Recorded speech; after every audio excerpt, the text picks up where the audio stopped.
Epsilon presents Stride, taking real tech to real people in association with CNBC-TV18 and Money Control. Epsilon, the global leader in outcome-based marketing, helping marketeers gain greater control over their investments and providing an enviable work environment. Epsilon is all of that under one roof. Now, all of us have been hearing about outcome-based marketing. It's really become a buzzword in business. But what is it? Well, outcome-based marketing is the full story of how campaigns transform your business and your bottom line. Now, earlier, if you look at how these campaigns worked earlier, how marketing worked earlier, it would take organizations months or even a year to really understand if marketing has actually made a difference. But with innovative modern marketing solutions, organizations can now deep dive more and more into accurate and faster data of the impact that marketing campaigns have had on business growth. And if there's one organization that's really been at the forefront of driving this, it's Epsilon. Epsilon, in fact, has a rich heritage of helping marketers anticipate, activate, and even prove measurable business outcomes. To understand more about this and also what really makes Epsilon India special, we're joined by two of its leaders, Mr. Ashish Sinha, who is the Managing Director for India, APAC and MEA Epsilon, as well as Mr. Prabhu Kannan, who is the Managing Director, Loyalty for Epsilon. Thank you both so much for joining us on the show. Before we get into the world of marketing and outcomes in business, tell us a bit about Epsilon India, what really makes it special, and what have you done in really building a high performance, high trust culture? Because that's so difficult to do these days, especially when you're dealing with Gen Z and millennials, where it's really tough to keep meeting their expectations, keep them interested in their job. So tell me what you guys have done differently. Yeah, so I think the joy of being in Epsilon here is essentially building right solutions for complex marketing problems in that sense. And I think Epsilon is the only unique company out there that's solving marketers' problems using technology, data, and a bit dose of creative. And I think that's one of the key areas that we find ourselves so unique, and we are able to create the right level of high-performing teams to support us in that journey. Chandra, the joy for me in being part of Epsilon is really the entrepreneurial culture we have here. And the fact is that millennials are looking to be entrepreneurs, they're looking to be owners, and that's what we do a lot of. We give ownership to our associates, so whether you're an associate or a senior vice president, you're tasked with responsibilities, and it's really for you to deliver. And that drives fantastic behavior. So for me, it's about giving ownership to our associates. I think that gives me joy because I get to be play a very free role. And it also, I can see my employees getting very excited by that culture. Right. Ashish, Epsilon has also been certified as a great place to work in 2022. So can you take us through some of the measures that you've been putting in place? Everybody is talking about the future of workplace, how hybrid has perhaps become a permanent feature. But can you tell us what you've been doing differently, the measures that you've been putting in place to give a better experience for your employees? Chandra, you've actually taken the word I was going to put out there, which is experiences. I think, we as a marketing company and the brands we help and the brands that try to market, we keep talking about consumer experiences and customer experiences, but I think we have to take employee experience probably as seriously, if not more. And so from the time that we meet candidates who are interviewing with us, all the way when they're in Epsilon and when we're growing them, the most important thing is to make sure that they're having great experiences, whether it's about their growth, whether it's about enjoying their interactions with managers. We really focus on those experiences. One of the big things I feel the Gen Z is looking for is mission and purpose, and where am I going? And in Epsilon, we take that very, very seriously. In fact, we have a very, very special growth program where we where we have a lot of mobility of associates. In fact, Prabhu can give you an experience of kind of what he's seen. Yeah, and Great Place to Work is not just a award that we got here, but I can speak from my personal opportunities that I've had. When I joined 6 years back, I came in to do a certain role, and I think I have done 4 different roles in addition to what I came in to do 6 years back, both here in India as well as when I moved back to US 3 years back, actually. So I'm a testament of how Epsilon provides opportunities for all associates who can make impact across the organization. There is no limit in terms of how I can grow in this organization, and that to me is a great place to work. Right. Ashish and Prabhu, I also wanted to get your insights. Given your role, the role that your platform plays, we started by talking about outcome-based marketing and data-driven outcome-based marketing. Can you give us a sense of how the relationship has evolved between brands and consumers?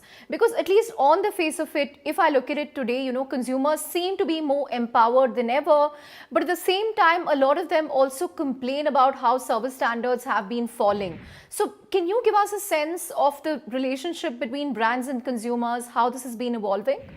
Yeah, I think the relationship between consumers and the brands have shifted significantly in the last decade or so, if you look at it.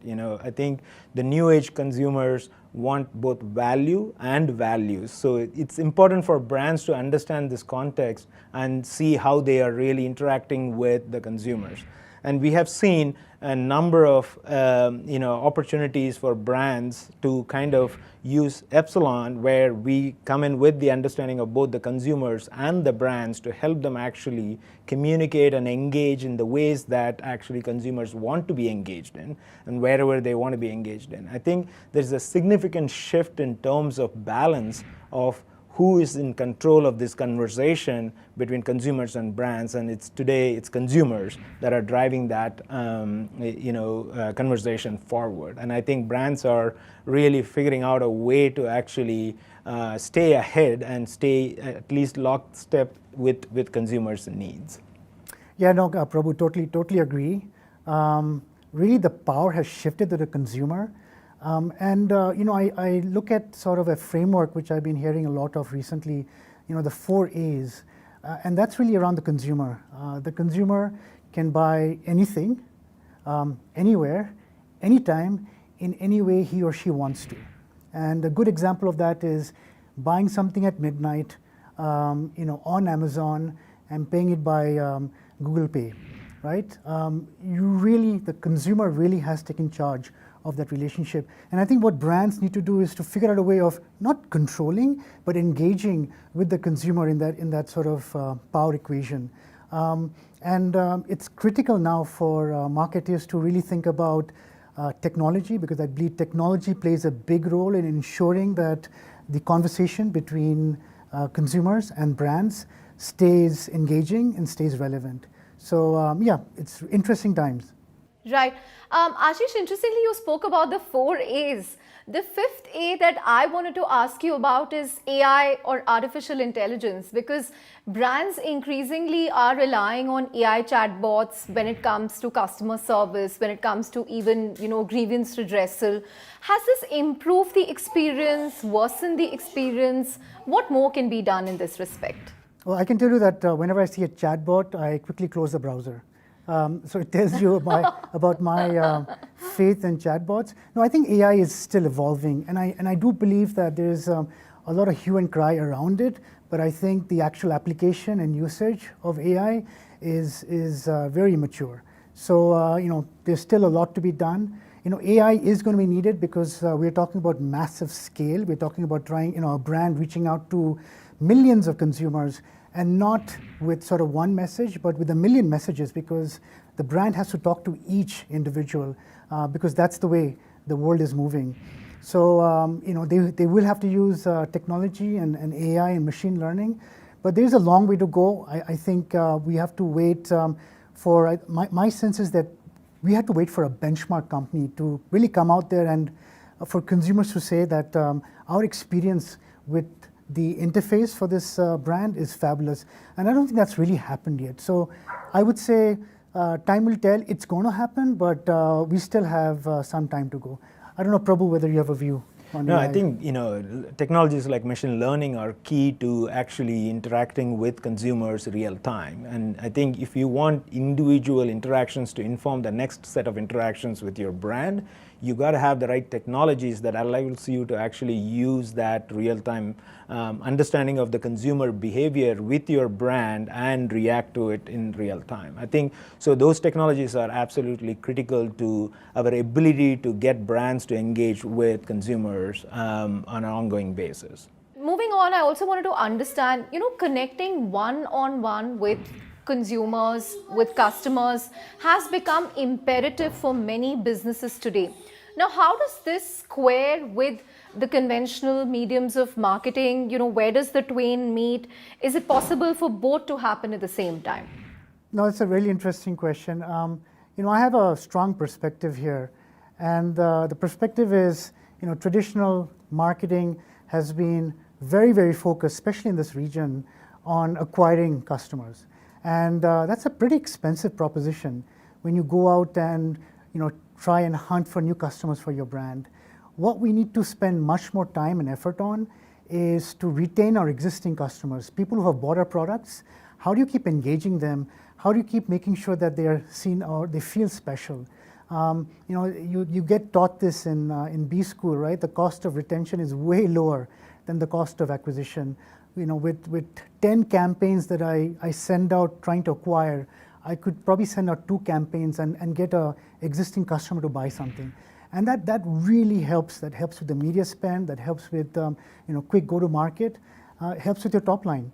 And so I think for me, the new age marketing and again, the kind of platforms you develop are all about what can you do differently with your existing customers. And I think that's where the focus is. And not just as segments, but as individuals. Just the way Prabhu has specific likes and dislikes, I have specific likes and dislikes. And the brand has to recognize that and has to do that for millions of customers. So for me, it's about making sure that, yes, we can acquire customers because that's kind of where the money used to go. But the big ask is to make sure that you're taking care of your existing customers, which is what new technology does very, very well. Right. Prabhu, interestingly, you're in India after 3 years. Can you tell us, your own observations in terms of how things have changed at the workplace or otherwise in terms of how the working environment itself has changed? Yeah, first of all, great to be here after 3 years. Exciting. This is where I started the journey with Epsilon, and we were, when I joined, I think we were 400, 500 people in Epsilon India. Now we are touching 3,000 folks in India. And so it's great to see the growth, and it's also very exciting to see the familiar faces walking the hallways here. Actually, the people that we worked together 3 years back and working still here, but grown up a little bit more and with a lot more accountability and ownership that they have taken to take the company's problems and clients' problems and actually going forward with the solutions innovatively is very heartening to see. So it's exciting to see almost the young kids growing up to be an adult and kind of taking ownership of the problems that they are solving for our clients, and it's great to see that. Home indeed, despite the traffic in Bengaluru.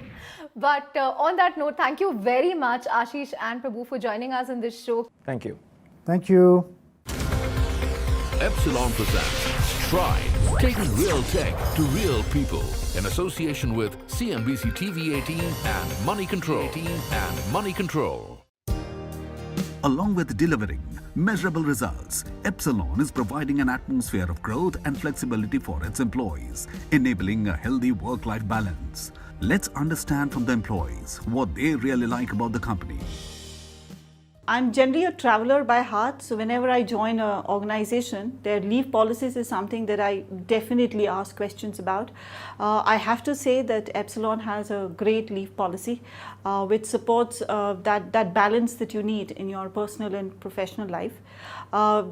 In the COVID times, the last 2 years, when we all have battled difficult times in our personal lives, Epsilon introduced a concept of days of rest.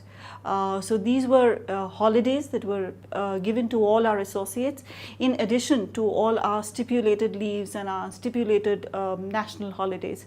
That I think is one of the biggest things that helped us revive, rejuvenate, right, and come back to work after spending time with our loved ones. So the days of rest is something that I've never seen in other companies do it, and I think that's a great policy that Epsilon has come up with.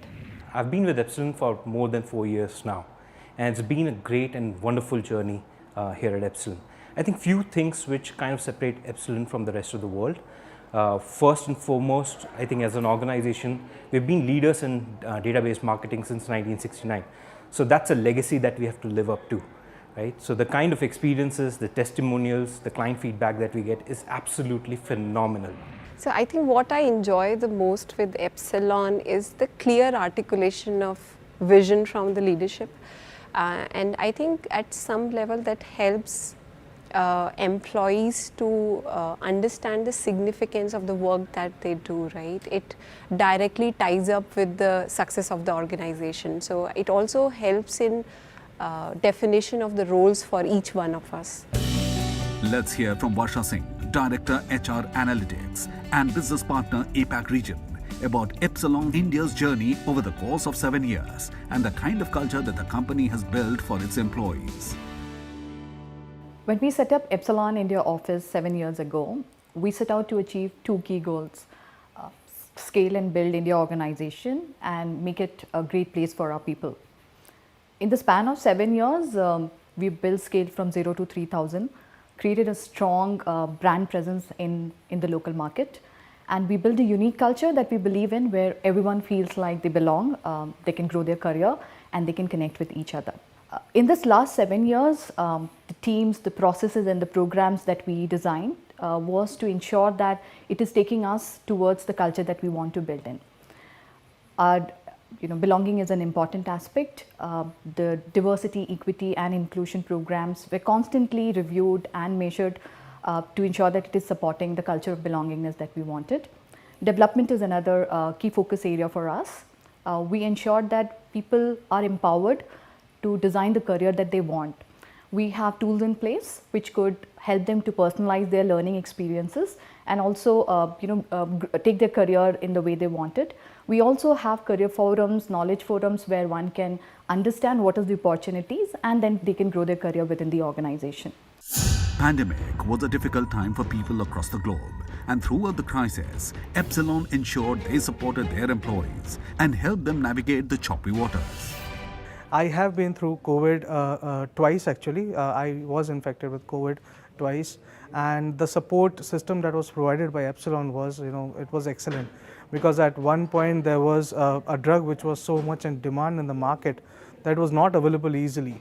But with the help of Epsilon contacts, I was able to reach out, and not me personally, but my wife, she was able to personally reach out to people and then arrange for that kind of drug, which definitely brought me back. When I joined Epsilon during December 2020, as you know, COVID times, so everyone were new. I was new to the company. I didn't know about the domain, the product and the teams. So, but then given the open culture and the kind of environment that we have today with Epsilon and the way Epsilon is, it really helped me actually groom my team, work with my team very closely and also deliver on time.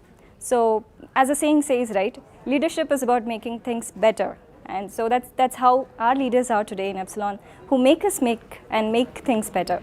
So our batch was the first batch that got virtually onboarded into the organization, and we were about 30 people, and we joined during the pandemic, and it was a virtual onboarding that happened for us in the new grad program. So basically our office, like the infrastructure of our office is amazing. We have so many different departments and places where each of us has like a separate nook and corner, in case we come here to work or to interact with the people. It's an amazing place to collaborate, have innovative ideas, and also make sure that we're having the kind of personal connections in a professional setting. So I think Epsilon's given that great platform, and it's been really great being a part of that.